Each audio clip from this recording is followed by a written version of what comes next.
You keep holding on, even though they've hurt you, again and again. You tell yourself, maybe they'll change. Maybe if I just love them harder. Maybe if I wait a little longer. But here's the painful truth. Love shouldn't feel like a battlefield. If you have to convince someone to see you, to choose you, to stay, then they've already left in the ways that matter. So, why does it still feel impossible to walk away?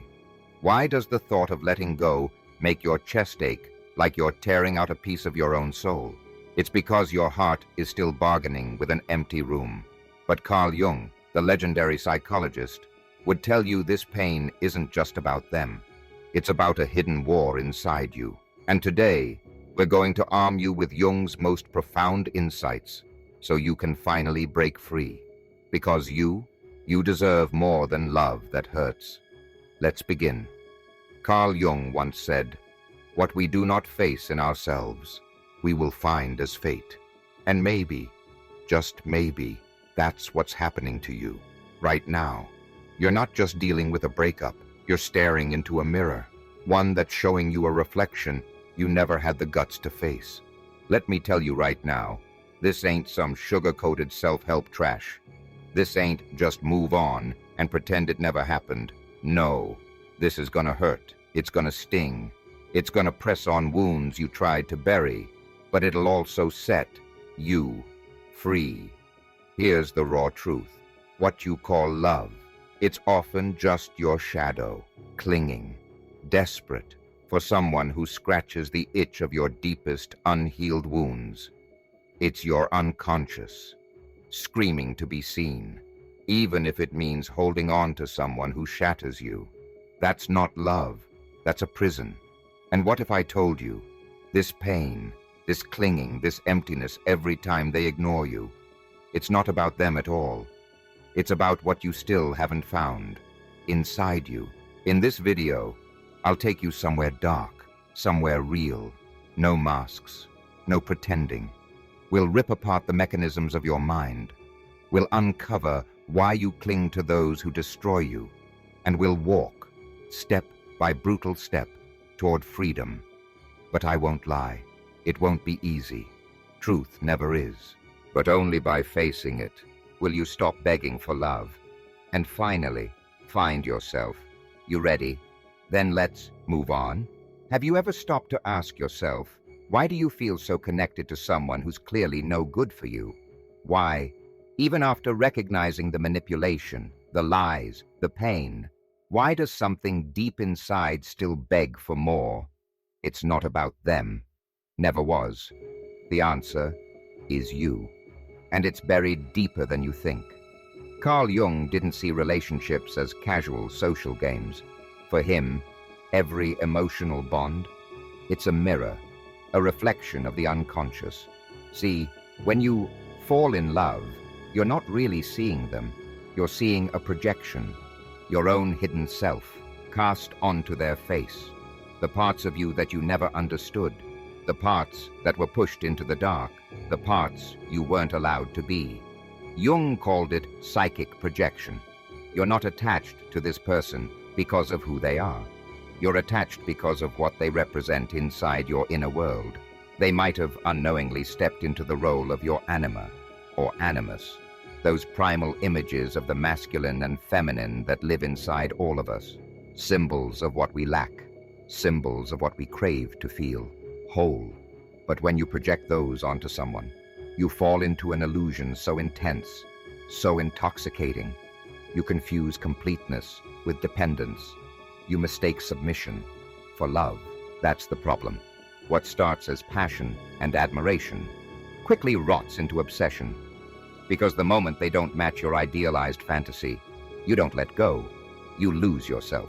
You start settling for scraps, making excuses for their abuse, sabotaging your worth, all in the name of a love that never even existed. It wasn't love. It was emotional starvation, wrapped in unconscious fantasy.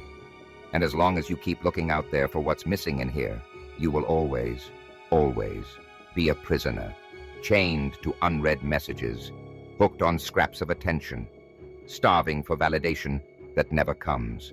All because your unconscious believes that only through the other can you be someone. But Jung warned us, as long as you do not integrate these hidden parts within yourself, you will keep falling into the same patterns, same cycles, same people, just different faces. That's not bad luck. That's not fate. That's unconscious destiny. So how do you break out? How do you stop chasing approval like your life depends on it? How do you finally come back to yourself? That's exactly what we're going to get into. The unconscious hunt for validation and the brutal cost of betraying yourself. But if this is hitting something real in you, smash that subscribe button. Support the channel. Let's keep going. You learned too damn early that to be loved, you had to please, that to be wanted, you had to be good, be useful, be desirable. And so you built it, a mask, a persona so carefully crafted it could slip into anyone's expectations, a costume tailored to win love. But every time you shrink yourself to fit their mold, you drift further and further from who you really are. Jung called this mask the persona, the social character we wear to survive. And yes, it serves a purpose. But the moment you believe that the mask is you start suffocating. You choke out your real self.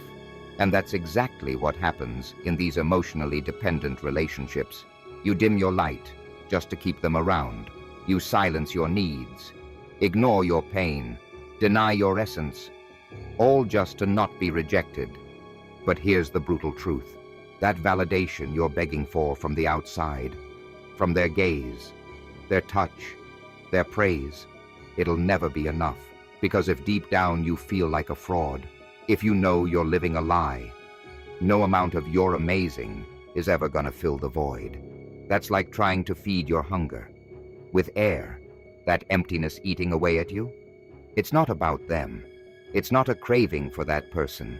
It's a craving for you, for the version of yourself you had to abandon, just to be accepted.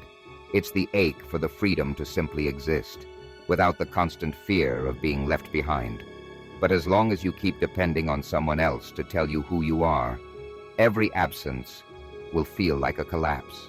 Every silence will sound like rejection. Every little criticism will cut deep like a blade. And that, right there, is where anxiety is born.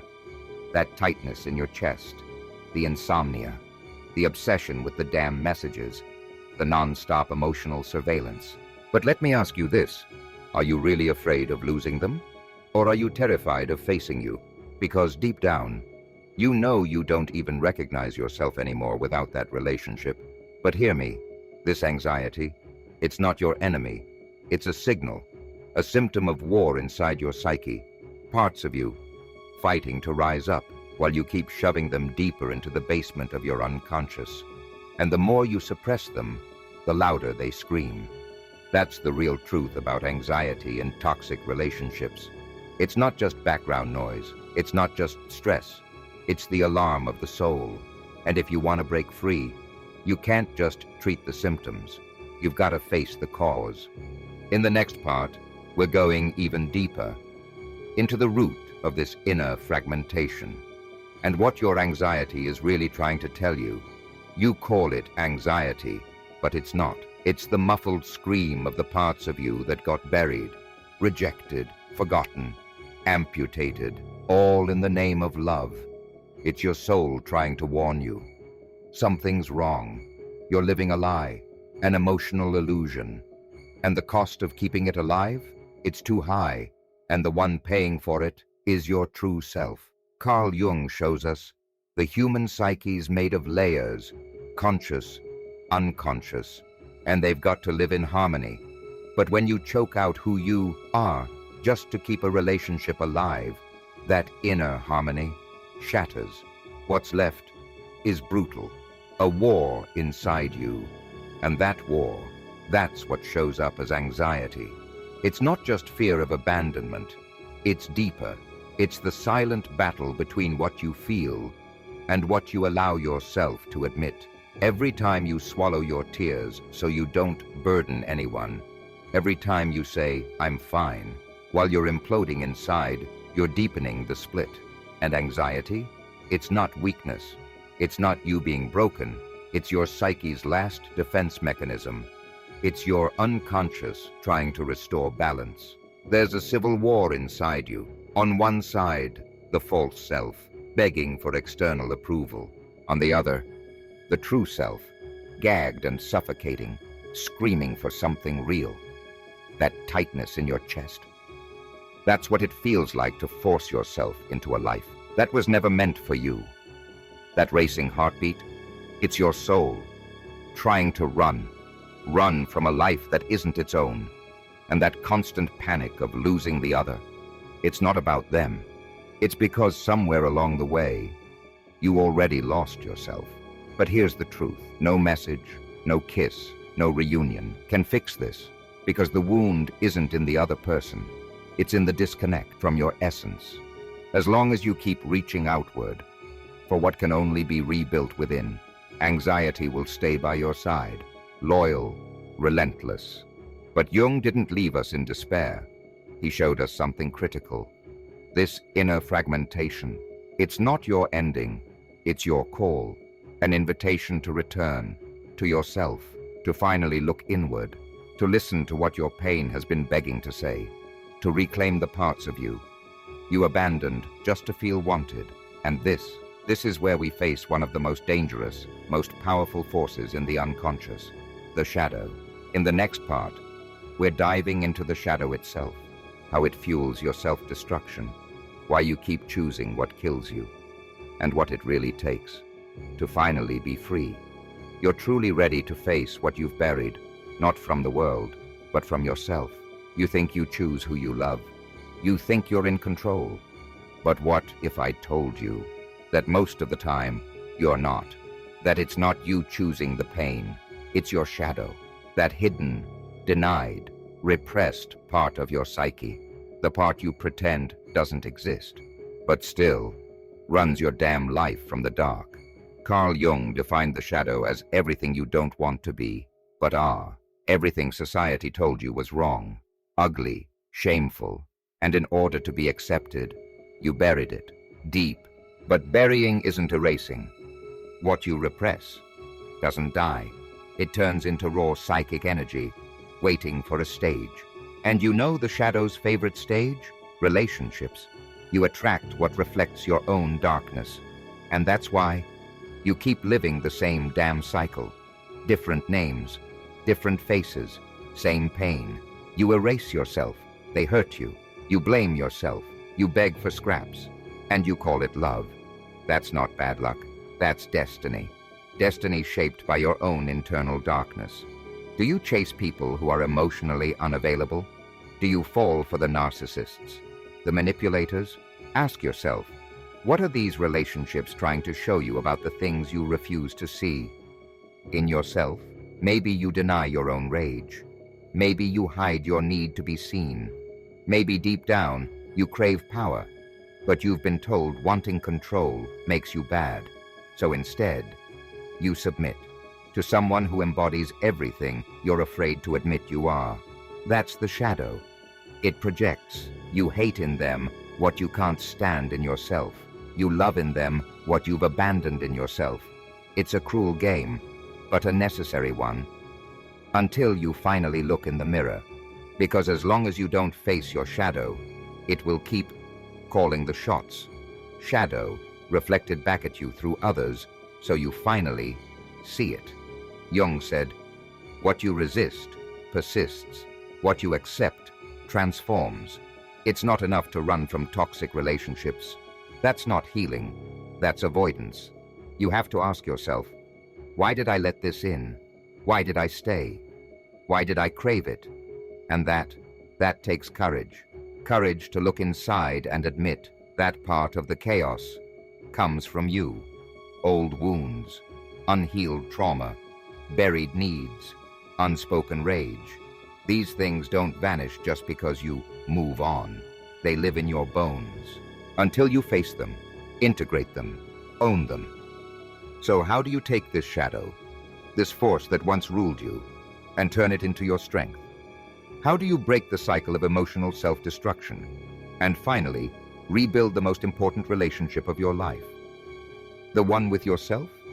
Jung called this process individuation, and in the next part, we'll dive into that journey. How individuation becomes your first real step toward emotional liberation. But now that you've seen your shadow, are you ready to start healing? Now listen closely. There comes a point when you realize you can't keep living split in two. The face you show the world, and the voice screaming inside you. That division? It can't hold forever. And right there, when the pain has nowhere left to go, that's when real healing begins. For Carl Jung, this is the true beginning of individuation, the psychological rebellion, where you stop being a puppet to your masks, your wounds, your shadows, and you start becoming who you really are. But don't get it twisted. This path is not soft, not easy, not polite. It's a confrontation. You will have to meet everything you've spent your life running from, your insecurities, your pain, your shame, your truth, to stop the bleeding, not just in thought, but in action. You want freedom? Then you've got to own it. You'll have to see the patterns you created, the traps you walked into with your eyes wide shut. You'll need to face this brutal truth. You weren't just a victim of pain. You were a participant, not because you wanted pain, but because you didn't know how to live any other way. When your identity is built on absence, on trying to earn love you never got, on bending just to be accepted, how else could you live? That's where individuation begins. The moment you stop chasing those who don't even see you and start looking inward with merciless honesty. Ask yourself, why do I abandon myself just to keep others close? What am I trying to fill? What piece of me dies every time I beg for love? These questions, they hurt, they rip, but they also wake you up. And in that awakening, you start reclaiming the pieces of your soul you gave away just to survive. Every time you set a boundary, every time you choose stillness over desperation, no over submission, truth over illusion, you're choosing you. You're smashing the false self you built to please, and from the wreckage, you begin building something else. Wholeness, freedom, power. And here's the turning point. When you reconnect with your center, the other, they stop being your salvation. You don't need their eyes on you to feel like you exist. You don't need to beg for love to believe you're worth it. You come home to your body, to your space, to your truth. Jung said, individuation is the realization of the self, the core of who you are, not the mask, not the shadow, you. And when you reach that place, you don't need the people who hurt you to feel alive, because you finally remember, your pain isn't your identity, it's not who you are, it's just a chapter, a scar. But before we close this journey, there's one last step, the most important step. What does all of this actually look like in real life? What does healing mean in practice? Lifetime is to become who you truly are, not who they wanted you to be, not who you pretended to be to survive, but who you are when all masks fall, when the noise fades, and your own voice is finally the one you hear the loudest. To apply this in daily life means taking radical responsibility for your inner world. It means noticing when your heart tightens just to keep the peace. It means catching yourself in the moment you almost send that message, not because you have something to say, but because you're afraid of silence. It means honoring your no when it rises, sitting with your loneliness instead of trying to fix it with attention, holding your own hand when your mind screams for someone else's. Letting go in practice isn't dramatic. It's not a final text, a long speech, or a perfect closure. It's quieter than that. It's waking up in the morning and choosing not to check if they've seen your story. It's walking away from the familiar ache and towards the unknown self. It's learning to eat, sleep, and breathe again, without someone else at the center. And yes, it's messy. You will miss them. You will romanticize the pain. You'll be tempted to return to the fire just to feel warmth again. But you won't, because now you know. You're not healing to be loved. You're healing to be free. Jung's philosophy reminds us that healing is not about becoming someone new. It's about peeling away everything you are not, so you can return to what you've always been. And maybe, just maybe, that's the real definition of love. Not losing yourself in another, but finding yourself, in spite of them. So as this journey nears its end, ask yourself, are you ready to stop bleeding for those who never learned to hold you gently? Are you ready to stop being loyal to your suffering? Are you finally ready, not to be saved, but to save yourself? Then take the next step. Every small choice to honor your truth is a brick on the path back home. You are never too much. You are never not enough. You are just waiting for you. Let go, not because they don't matter, but because you do. And in doing so, you won't just break the cycle, you'll rewrite the story. This is how the healing begins. The journey to becoming who you truly are is not a linear path. It's messy, unpredictable, and requires you to confront parts of yourself that you might have buried for years. But, as Carl Jung so profoundly said, the privilege of a lifetime is to become who you truly are. This is the essence of emotional liberation. Not the fleeting approval of others, not the perfection of external relationships, but the deep, transformative peace that comes from aligning with your own soul. So, what do you need to let go of? What are the old patterns, beliefs, and people that continue to drag you down? What parts of yourself have you abandoned in the name of love, validation, or safety? Take a moment to reflect on this. Write it down. Use this space as a ritual of release, as a symbol of your commitment to choosing you. It's a sacred act, one where you reclaim your power and say, I will no longer live in shadows. I will no longer seek what I can only give to myself. And if this message resonated with you, please like this video and subscribe to the channel. Here, we explore deep truths, not the easy, surface-level answers, but the ones that truly have the power to change the course of your life. The road to self-liberation is ongoing. Keep moving forward with all the courage in your heart. You are worth the transformation.